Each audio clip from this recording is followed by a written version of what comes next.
ఖచ్చితంగా పోవాలి. గతంలో దారాలు ఉంటుండే, ఆ దారాల వల్ల పెద్ద నష్టం ఉండకపోతుండే.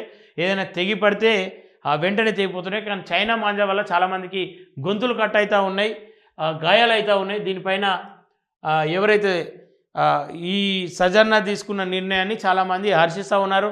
దానివల్ల జరిగే నష్టాన్ని కూడా ప్రజలకు వివరించి, దానివల్ల ప్రజలకు నష్టం జరుగుతూ ఉందని చెప్పేసి ఇంకా క్లియర్గా వివరిస్తే ఇంకా మెరుగైన మద్దతు లభించే అవకాశం ఉంది. పతంగులు ఎగరవేసే వాళ్ళు కూడా కొంత జాగ్రత్తగా ఎగరవేయాలి. మన వినోదం ఇంకొకరికి విషాదం కాకూడదు. మన వినోదం ఇంకొకరి ఇంట్లో ప్రమాదం కాకుండా ఉంటే బాగుంటుందని చెప్పేసి అనుకుంటా ఉన్నాం. ఎందుకంటే పతంగులు సరే ఒక సరదా అది. ఆ సరదా వల్ల చాలామంది ప్రాణాలు కూడా పోయినాయి. అవి వార్తల్లో చూస్తూ ఉన్నాం. చాలామంది